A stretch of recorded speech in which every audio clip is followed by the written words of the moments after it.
کہ یہ جو کچھ بھی یہ کہہ رہے ہیں، یہ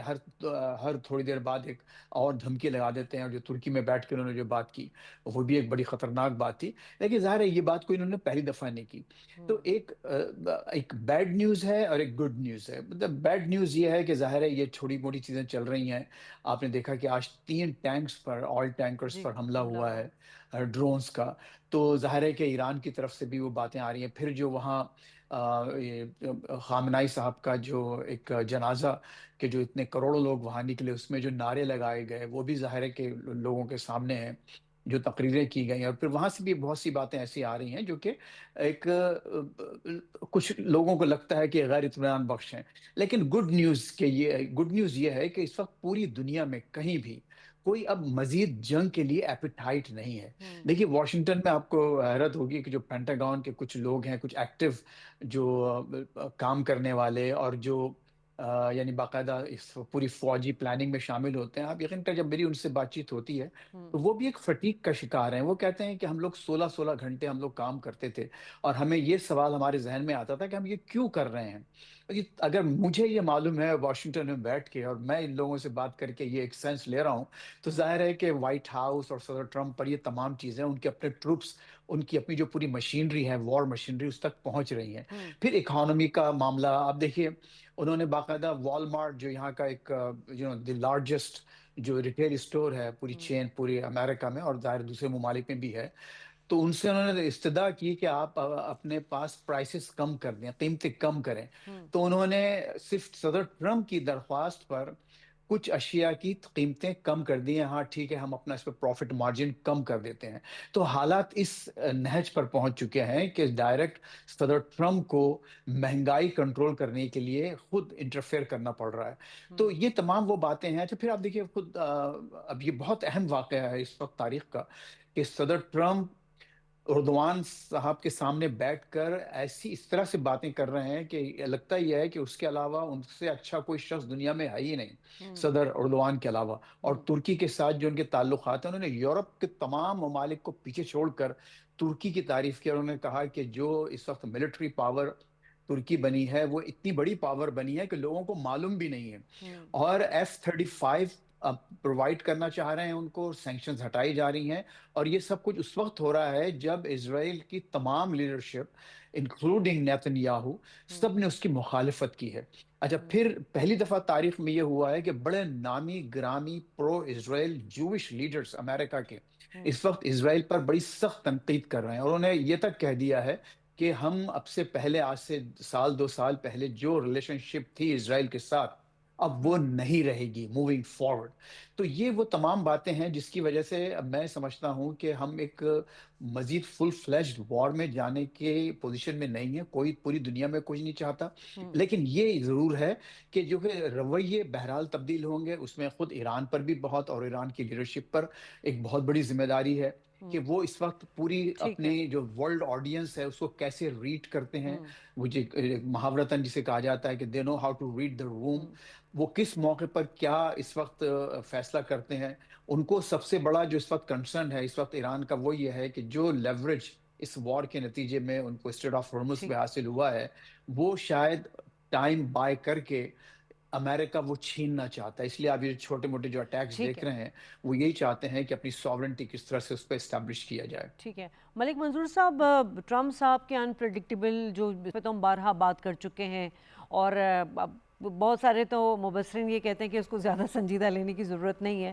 لیکن اس وقت دورہ ترکیہ چونکہ امپورٹنٹ بنا ہوا ہے، اور جس طرح انہوں نے اردوان صاحب سے بات کی ہے، اس گفتگو میں انہوں نے نیٹو کی جو بات کی تو اس میں انہوں نے بڑے گلے شکوے بھی کیے۔ آپ کیا سمجھ رہے ہیں اس وقت مغرب کے ساتھ جو تعلقات ہیں، کیونکہ اتحادی رائے، تو وہ آپ کس نہج پہ پہنچتا ہوا دیکھ رہے ہیں اس وقت؟ بہت شکریہ شاہد صاحب۔ دیکھیں بالکل آپ نے درست کہا کہ جو صدر ٹرمپ ہے انپریڈکٹیبل وہ شخصیت کے مالک ہے، اور ان کا جو سخت لب و لہجہ ہے، میں سمجھتا ہوں زیادہ سے زیادہ ایک دباؤ کا، ایک پالیسی کا تسلسل بھی نظر آتا ہے۔ دیکھیں ایک طرف اگر دھمکے میز بیانات ہوں، دوسری طرف مذاکرات ہوں، دونوں چیزیں ساتھ چل نہیں سکتی ہیں، اور انہی بیانات کی وجہ سے، متنازع بیان بازی کی وجہ سے، جس طرح آپ نے انیشل اپنے ریمارک میں کہا، جو اعتماد سازی کا مرحلہ یا جو اقدامات ہیں وہ بھی مشکل تر ہو رہے ہیں، اور جس کی وجہ سے غیر یقینی کی جو صورتحال ہے وہ پیدا ہوتی ہے۔ تو جو ترکی کا دورہ ہے ظاہر ہے ایک اہمیت کا حامل دورہ ہے، اور ترکی ایک بڑا اہم ملک ہے، اور ملیٹریلی اکانومیکلی جس طرح انہوں نے ترقی کی ہے،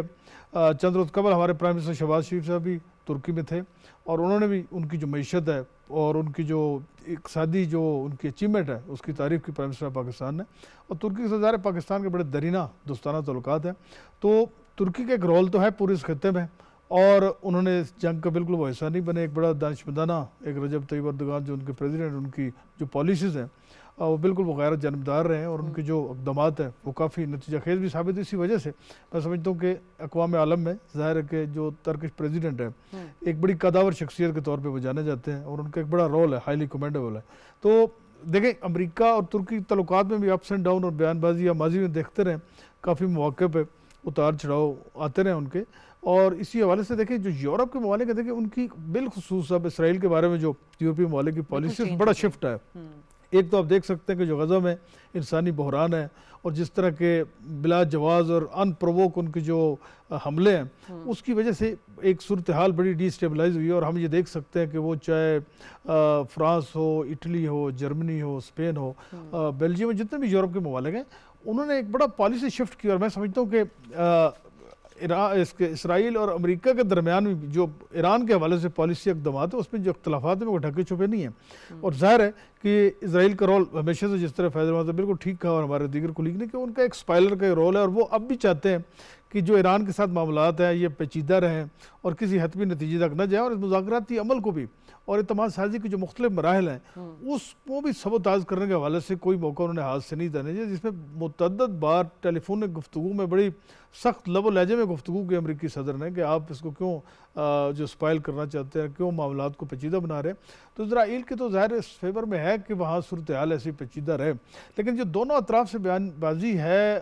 ادھر آپ دیکھ سکتے ہیں ان کے جو ڈومیسٹک آئیڈیا نے ظاہر ہے اس کو ایران کی قیادت نے بھی ایڈریس کرنا ہے، امریکہ نے بھی کرنا ہے، لیکن اس ساری صورتحال میں سمجھتا ہوں کہ جو اعتماد سازی کا مرحلہ ہے جس میں پاکستان نے ایز اے سفارتی ایک برج کا کردار ادا کیا ہے، اور 47 سال سے اتنا متنازع جو ایشوز ہیں اور جو ان کے اختلافات اتنے سنگین اور پیچیدہ ہونے کے باوجود ایک مذاکراتی میز پہ دونوں ممالک کی قیادت کو بٹھانا اور اس معاہدے پر حتمی پہنچنا، اور جو جنگ بندی ہے اس کو ڈیوریبل بنانے کے حوالے سے جو اقدامات ہیں پاکستان کی قیادت کے، عمان کے، قطر کے اور دیگر سعودی عرب اور دیگر ممالک ہیں، ان کا ایک بہت زبردست رول ہے۔ اور اب بھی ظاہر پاکستان کی کوشش ہے کہ جو جنگ ہے وہ تو کسی مسئلے کا حل نہیں ہے، اور اگر جنگ دوبارہ شروع ہوتی ہے تو ظاہر ہے اس سے جو عالمی معیشت ہے، جس طرح اسٹیٹ آف ہرمز سے دیکھیں دنیا کے 1/3 جو سمندری راستے جو تیل کی فراہمی ہے وہ اسٹیٹ آف ہرمز سے ہوتی ہے، اور جب بھی کوئی کشیدگی بڑھتی ہے تو انٹرنیشنل جو آئل پرائسز ہیں ان میں بہت زیادہ اضافہ ہو جاتا ہے۔ جس طرح فیض صاحب نے ٹھیک کہا کہ امریکہ میں آپ دیکھیں انفلیشن تو پورے یورپ میں اور پوری دنیا اس کے لیے پیٹ میں آ گئی، تو اس کے جو اقتصادی اور معاشی نقصانات ہیں بہت زیادہ ہیں۔ اس لیے دنیا کا کوئی ملک یہ نہیں چاہتا ہے کہ یہ جو کانفلکٹ ہے، یہ ان کے جو اختلافات ہیں وہ پوائنٹ آف نو ریٹرن پہ جائے، اور جو اس وقت 60 روزہ ایک ٹیکنیکل مذاکرات کا ایک روڈ میپ ہے جس میں پاکستان کا بہت ہی ایک فرنٹ لائن ایک سٹیٹ کا ایک رول رہا ہے، تو ساری صورتحال میں تاکہ ایک تسلسل رہے اور یہ جو پروسیس ہے یہ ڈی ریل نہ ہو، اور آگے جو امن کی کوششیں اس کو کسی لاجیکل اینڈ تک پہنچایا جائے۔ ٹھیک ہے فیض صاحب، غزہ کی بات کر لیتے ہیں کہ غزہ سے کہا ہے کہ بھئی اب ہمیں باتیں نہیں چاہیے، کچھ عملی اقدامات بھی ہونے چاہیے۔ آپ کیا سمجھ رہے ہیں کہ اس وقت ضروری ہے کہ غزہ کے عوام کو فوری اور بنیادی ضروریات پوری ہونی چاہیے وہاں پہ انفراسٹرکچر، تعمیر نو کے حوالے سے اور سیکیورٹی اور گورننس کے حوالے سے بھی؟ دوسرا سر اس کو بھی ایڈ آن کر لیجیے گا کہ حماس نے جو ایڈمنسٹریٹو کمیٹی ہے اس کو تحلیل کرنے کے کا فیصلہ کیا ہے جسے یونائٹڈ نیشن نے بڑا مطلب خوش آئند قرار دیا ہے، تو کیا غزہ کے مستقبل کے انتظامی ڈھانچے میں کسی قسم کی تبدیلی کی طرف اشارہ ہے یہ؟ جی دیکھیے شازیہ، یہی بالکل آپ نے سوال صحیح سمت میں گیا، اور ابھی ہمارے ملک منظور صاحب نے جو باتیں کی ہیں کہ جو اسرائیل کے حوالے سے خصوصاً جو اسپوائلر کی، تو دیکھیے غزہ ایک اصل جو پورا منبع ہے اس پوری سچویشن کا اس وقت، جیسا میں اس سے پہلے بھی عرض کیا، جو پوری دنیا اس وقت ایک ری تھنک کر رہی ہے سیکیورٹی آرکیٹیکچر ارینجمنٹس اور بزنس تجارت، بڑی بڑی ٹریٹیز نیٹو وغیرہ، اس سب کا منبع اس وقت جو ہے وہ غزہ کی صورتحال ہے۔ اور اگین منظور صاحب کی میں بات کی جو تائید کرتے ہوئے میں یہ کہنا چاہتا ہوں کہ اس وقت اسرائیل بھی اب اس پوزیشن میں نہیں ہے کہ وہ باقاعدہ کوئی اسپوائلر کا رول ادا کر سکے. یعنی اچھا. وہ یہ سمجھیے کہ اس کی جو وہ ایک وہ روح جو ہے وہ اسپوائلر کرنے کی وہ شیطانی روح وہ بھی اب کھینچ لی گئی ہے، کیونکہ وہ جس کے برتے پر جس پر بھروسہ کر کے یہ تمام کارروائیاں کرتے تھے، اب وہی پتے ان کو ہوا دینے لگے ہیں. خصوصاً امریکہ میں خود ان کی اپنی جو لابی تھی، اب وہ بالکل اپنی خود سیاسی ایک بقا کی جنگ لڑ رہے ہیں. وہ تمام پرو اسرائیل ایلیمنٹس جو کہ بڑے ایکٹیو ہوا کرتے تھے، تو اب وہ اسرائیل کا بھی وہ پرو جو سوری اسپوائلر کا جو رول ہے، میں اس کو بہت زیادہ ڈمنشڈ ہوتا ہوا دیکھ رہا ہوں. اچھا، اب یہ جو دیکھیے حماس نے یہ ایک اگین اب جب ہم اس سے اختلاف کریں، اتفاق کریں، اچھا برا جو بھی کہیں، بہت سے لوگوں نے ہمارے پاس خود اس کی مذمت کی ہے. جو میں نے آگے اکتوبر 7 کے جو حملے تھے جس میں کوئی 1100-1200 اسرائیلیز مارے گئے تھے، دیکھیے وہاں سے ایک معاملہ شروع ہوا. اب جو اگر حماس نے یہ فیصلہ کیا ہے کہ وہ اپنی گورنمنٹ ڈیزالو کرتے ہیں، تو انہوں نے یہ کہا ہے کہ اب بال جو ہے وہ امریکہ اور اسرائیل کے کورٹ میں. ٹھیک ہے، ایک شرط تھی کہ ہم اس کو چھوڑ دیں، ہم چھوڑتے ہیں، اب آپ آئیے، اب اس کو سنبھالیے، دیکھیں کیا کرتے ہیں. تو اس سے گڈ سائن. لیکن ایٹ دا سیم ٹائم یہ دیکھنا یہ ہے کہ غزہ کے عوام کو فوری ریلیف کیسے پہنچایا جاتا ہے. اب اس میں جو دیکھیے اگر آپ تانے بانے دیکھیں تو اس میں جو یہ ترکی کا دورہ، پھر ایک اور بات جو احمد الشرا کی جو انہوں نے تعریف کی بیٹھ کے، کہ انہوں نے بڑا ہی وہاں انقرہ میں بیٹھ کے کہ انہوں نے بہت اچھی طرح سے سیریا کے معاملات کو سنبھالا ہے. اور ایک موقع پر یہ بھی انہوں نے انڈیکیشن دی تھی کہ میں حزب اللہ کو ٹیکل کرنے کے لیے الشرا سے بات کروں گا. تو اس کا مطلب یہ ہوا کہ اگین کچھ باتیں ایسی ہیں جو حماس نے بھی غالباً اپنی ایک مسلم جو آپ کے پاس ایک پوری ایک آرگنائزیشنز ہیں، مسلم ممالک ہیں، تو اس میں مزید بلڈ شیڈ سے بچانے کے لیے اور آپس میں اختلافات اور آپس میں لڑنے کے بجائے اس طرح سے غزہ کے عوام کو ریلیف پہنچایا جائے. تو ایک ویلکم سائن ہے. آگے کیا ہوتا ہے دیکھنا یہ ہے. لیکن اگر اس کا مطلب یہ ہوا کہ اس کو اسرائیل کو تسلیم کرنے والی کوئی بات آگے بڑھے گی، تو میں نہیں سمجھتا کہ اس ڈائریکشن میں ابھی معاملات فوری اچھا طور پر سر، جائیں گے. ہم نے حالانکہ خود صدر ٹرمپ فیصل میں انٹرپٹ کر رہی جی ہوں، جی معذرت. فرمائیے. جی پچھلے جی نو پروگرام میں پرابلم. جب آپ سے بات ہوئی تو ہم نے بات کی تھی کہ ایران نے جو پیشکش کی تھی جی سی سی کو کہ جی ایک ہم سیکیورٹی الائنس بناتے ہیں اس خطے کے لیے، اور آپ نے یہی بات کی تھی کہ وہ کس کے خلاف بنائیں گے، مطلب کس ملک کے خلاف جی بنائیں جی گے. آپ بالکل پھر بالکل ہم نے اسرائیل کی بات کی تھی کہ وہ چونکہ ایک اسپوائلر پیس، مطلب پیس کو جو ہے وہ اسپوائل کرنے والا ہے، اس کو تو کبھی بھی نہیں چاہے گا کہ امن قائم ہو. مگر ایسے وقت میں جب اسرائیل کی پوزیشن ہمیں تھوڑی ویک ہوتی ہوئی نظر آ رہی ہے، پورا ویسٹ ہمیں نظر آ رہا ہے کہ پالیسی اور سمپتھیز جو ہیں شفٹ ہو چکی ہیں، ایسے میں یہ تو ایران کی پیشکش تو بڑی فائدہ مند ثابت ہوگی اگر تمام ممالک اسرائیل کے ساتھ اپنے مفادات چھوڑ کے اس الائنس میں شامل ہو جاتے ہیں. تو جی دیکھیے، یہ اگین بہت اچھا سوال ہے اور آپ نے شکریہ، وہ آپ نے حوالہ دیا جو گفتگو ہوئی تھی اس سے پہلے پروگرام کی. جی دیکھیے اب وہی اگین بات یہ ہے کہ اگر آپ ایک سیکیورٹی الائنس بنا رہے ہیں، جیسے نیٹو کا الائنس سوویت یونین کے خلاف تھا، جب وہ ڈیزالو ہوا تو اب رشیا کے خلاف ہے.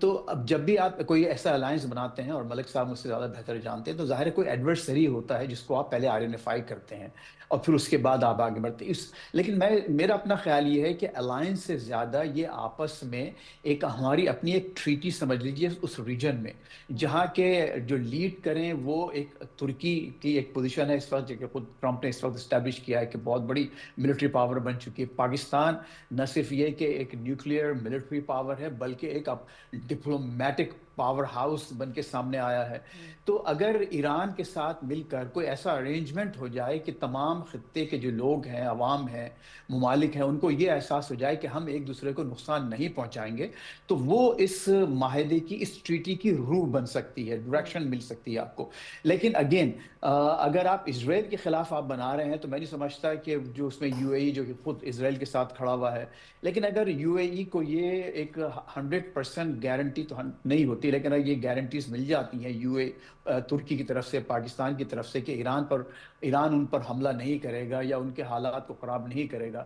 اس طرح سے قطر کا معاملہ ہے، بحرین کا معاملہ ہے. اگر ایران کی پوسچرنگ چینج ہوتی ہے ان ممالک کے حوالے سے اور ایسی کوئی ٹریٹی بنتی ہے، not an alliance against any body, تو وہ ایک پورے خطے کے لیے بہت بینیفیشل ہو سکتا ہے. اور دیکھیے یہ میرا خیال ہے کہ معاملات اس طرف جا رہے ہیں. جو اس خصوصاً جو پریس کانفرنس ہوئی ہے ٹرمپ کی اور اردوان کی، تو اس میں ایک ٹرمپ کا ایک as a military power in the region, not just in the Middle East but also in Europe, اور پاکستان کی ایک نیوکلیئر امبریلا، اگین ایک diplomatic powerhouse, military powerhouse. تو یہ تمام ایلیمنٹس مل کر ایک ایسا نیا سیکیورٹی آرکیٹیکچر اینڈ ارینجمنٹ بنا سکتے ہیں کہ جہاں پر خطے کے ممالک ایک دوسرے کے ساتھ یہ کہیں گے ٹھیک ہے اب ہم ایک امن کی طور پر رہیں گے، ہمیں ایک دوسرے سے خطرہ نہیں ہے. اسرائیل کو آپ ایک ریڈنڈنٹ ارریلیونٹ ریاست بنا سکتے ہیں اس ٹریٹی کے ذریعے، not an alliance, a treaty among each other. تو وہ ایک again this is my thinking, اور میرا اپنا خیال یہ ہے کہ اگر معاملات اس طرف جائیں تو خطے کے لیے وہ زیادہ بہتر ہوگا. اور اسرائیل دیکھیے، اگین میں آپ کو آج کی گفتگو کے بعد تو یہ بہت ایک بہت اہم یہاں پر پرو اسرائیل پولیٹیشین ہے، شکاگو کے میئر رہے، اوباما کے چیف آف اسٹاف رہے ہیں، رام ایمانوئل، بہت ہی پرو جووش اور پرو اسرائیلی پولیٹیشین. تو آج انہوں نے جا کے تقریر کرنی ہے ٹیل اویو میں، اور انہوں نے انتہائی سخت تقریر ان کی ریلیز، میں امیجن نہیں کر سکتا کہ رام ایمانوئل جیسا شخص وہ یہ تقریر اسرائیل میں بیٹھ کے کر سکتا ہے نیتن یاہو کے خلاف، اسرائیل کے خلاف. تو اس وقت اتنی زبردست تبدیلی آئی ہے امریکہ میں پوری معاملات میں. اب وہ وہاں اسرائیل جو ہے basically become an irrelevant statement. It may be a very bold statement right now. ابھی ضرورت نہیں ہے کہ میں اتنی زیادہ بات کروں، لیکن آئندہ جو حالات نظر یہی آ رہے ہیں کہ ٹرمپ صاحب آئندہ مزید 2.5 سال میں آپ دیکھیں گے کہ اسرائیل کو مزید وہ ان کا جو رول ہے اسپوائلر کا وہ ڈمنش ہوگا، مینیمائز ہوگا، اور معاملات آپ کے ایک مزید اچھے سیکیورٹی جو ریجنل سیکیورٹی کی طرف بڑھیں گے. ملک منظور صاحب، ظلم جب حد سے بڑھتا ہے تو مٹ جاتا ہے. اس وقت اسرائیل کی جو سچویشن ایسے ہی، اور اللہ کرے آگے بھی ایسے ہی ہو، یہ بڑا زبردست وقت ہے، کیونکہ جس طرح سے وہ جنگی جرائم کا مرتکب ہوا ہے، عالمی عدالت میں جس طرح اس کے خلاف کیسز ہیں، اور نیو یارک کے میئر تو کہہ چکے ہیں کہ اگر وہ آیا نیتن یاہو یہاں تو ہم اسے اریسٹ کر لیں گے. اس وقت تمام مسلم امہ ایک اتحاد، ایک امبریلا کے نیچے، جس طرح کہ فیض صاحب نے فرمایا ہے کہ پاکستان ایک نیوکلیئر پاور ہے، ڈپلومیٹکلی ملٹری ایک پاور بن چکا ہے. اس وقت بہت ضروری ہے کہ پاکستان بھی جو ہے اپنا کردار ادا کرے اور اسرائیل کو جو ہے وہ عالمی عدالت کے کٹہرے میں لے کر آئے، نیتن یاہو کو. جی بڑا آپ کا پرٹیننٹ کوسچن ہے، اور فیض رحمان صاحب نے تو بہت تفصیل سے اس کے احاطہ کیا، اور ان کے جتنے نکات ہیں میں اس کو انڈورس کرتا ہوں. بڑا مدلل انداز میں اس کا انہوں نے پورا اس کو ایکسپلین کیا. اب یہ بالکل آپ نے درست کہا کہ یہ مقافات عمل بھی ہے. آپ دیکھ سکتے ہیں کہ اسرائیل انٹرنیشنلی ڈپلومیٹک آئسولیشن کا شکار ہو رہا ہے، اور جس طرح اس کے منظم جرائم میں اس کی جو انوالومنٹ ہے، اس کے توسیع پسندانہ عزائم ہے، جو اسپوائلر کا رول ہے،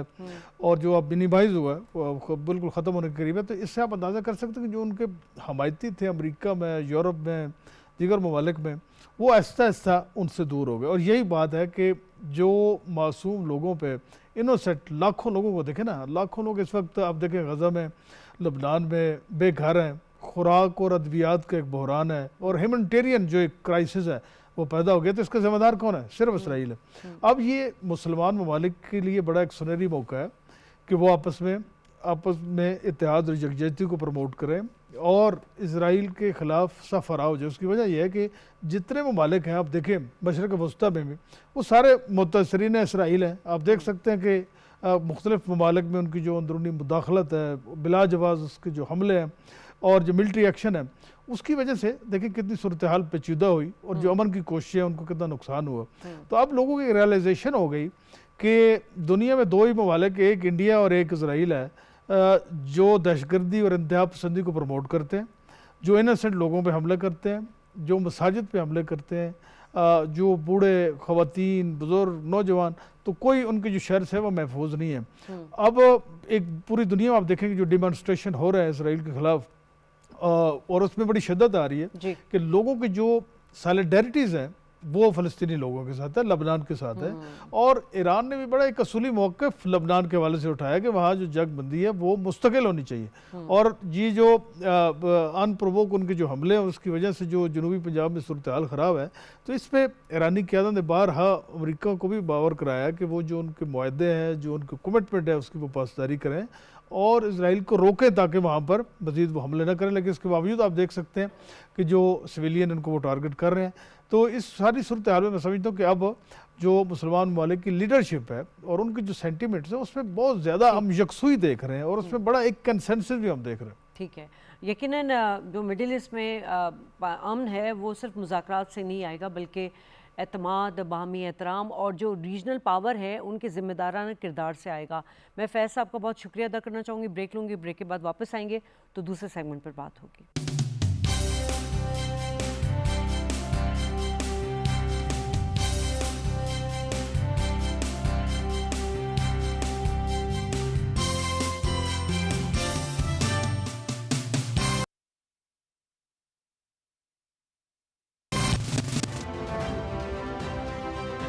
آئین پاکستان اسلامی نظام حیات کو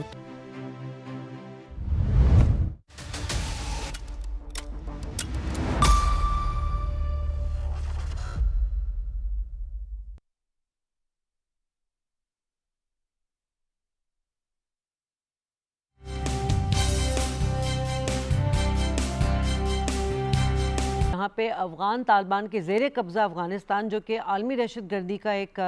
آماجگاہ بنا ہوا تھا، لیکن اب ہائی ٹیک منشیات اسمگلنگ کا نیا مرکز بن چکا ہے. ازبک سیکیورٹی فورسز نے جو افغان بارڈر کے جو قریبی علاقے ہیں وہاں سے ڈرون کے ذریعے منشیات اسمگلنگ کرتے ہوئے اس کوشش کو ناکام بنا دیا ہے. اور یقیناً ڈرون کے ذریعے منشیات اسمگلنگ ایک نیا آئیڈیا افغان طالبان کا جو انسداد منشیات کے جو جھوٹے دعوے ہیں اور جو انہوں نے کہا ہوا ہے کہ جی ہم سرحدی سیکیورٹی کو ہمارے کنٹرول میں ہے، اس کی جو مکمل ناکامی کی جو ہے وہ کلئی کھل چکی ہے. اور افغان طالبان رجیم کی جو ناقص طرز حکمرانی ہے، دہشت گردی کی پشت پناہی تو پہلے ہی تھی جس سے خطے میں جو ہے دیگر ممالک وہ ان میں کافی تشویش پائی جاتی ہے. اور یہ صرف پاکستان ہی اس حوالے سے آواز نہیں اٹھاتا ہے بلکہ اس کی جو نشاندہی ہے اب امریکی جریدے یورشیا ریویو نے بھی کیا ہے. اور اسی پر ہم بات کریں گے. ہمارے ساتھ اس وقت جو گیسٹ ہے شامل گفتگو ہو چکے ہیں، افزائی تجزیہ کار ہیں، ایکسپرٹیز ہیں آپ کی اس پہ، اور ملک منظور صاحب تو ہمارے ساتھ پہلے ہی موجود ہیں. نعیم صاحب، ہم ہمیشہ بات کرتے ہیں کہ افغانستان جو ہے وہاں پہ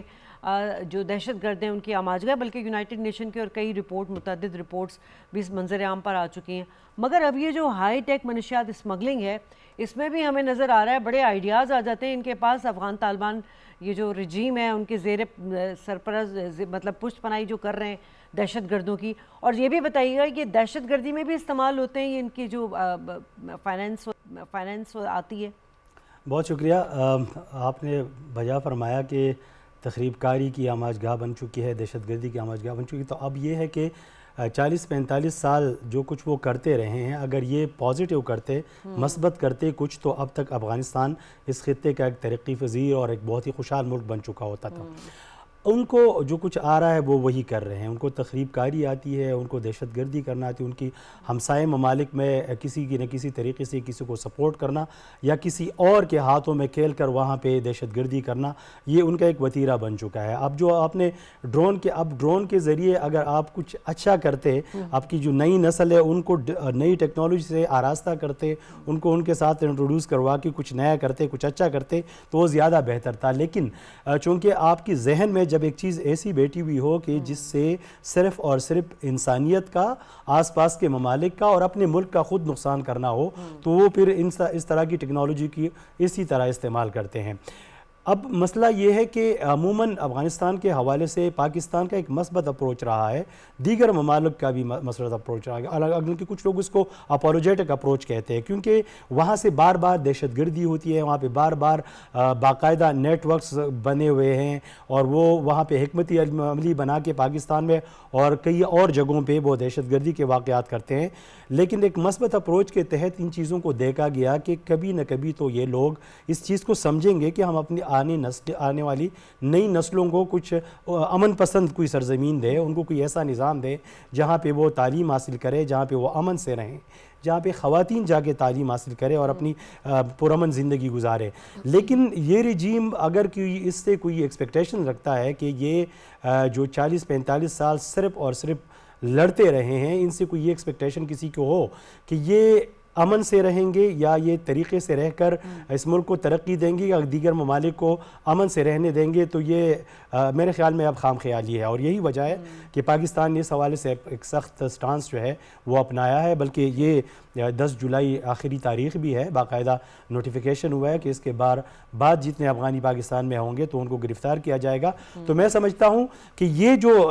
ازبکستان کی طرف یا دیگر ممالک کی طرف اس طرح سے ڈرون استعمال کر کے اسمگلنگ کے راستے نئے طریقے ڈھونڈے جا رہے ہیں، تو اس کو مثال بنا کر انٹرنیشنل برادری جتنی بھی ہے ان کو ایسے لائحہ عمل کے ساتھ افغانستان کو سمجھانا چاہیے یا بزور شمشیر روکنا چاہیے. ورنہ اس خطے کی جو حالات ہے اب آہستہ آہستہ اب آپ دیکھ رہی ہیں کہ ایران اور امریکہ کے درمیان صلح کے بعد پاکستان کی ایک بہت بڑی کاوش تھی، اور اس صلح کے بعد حالات بہتری کی طرف جا رہے ہیں. وہ معاشی ایک بحران اور ایک تباہی جو آ رہی تھی اس کا راستہ روکا گیا پاکستان کی وساطت سے اور پاکستان کی کوششوں سے. تو بہتر یہ ہے کہ اب افغانستان کے حوالے سے بھی ایک سخت سٹانس لیا جائے، اور وہ سٹانس ایسا ہو کہ افغانستان کی سرزمین کے ارد گرد سے باہر یا افغانستان کی سرزمین کے اندر بھی کچھ ایسے واقعات یا کوئی ایسی سرگرمیاں ہو جس کا تعلق انسانیت کی دشمنی سے ہو تو ان کو روکا جائے. ورنہ اب یہ خطرہ جو ہے آپ کے دیگر جتنی کاوشیں ہیں اس پہ پانی پھیر دے گا. ٹھیک ہے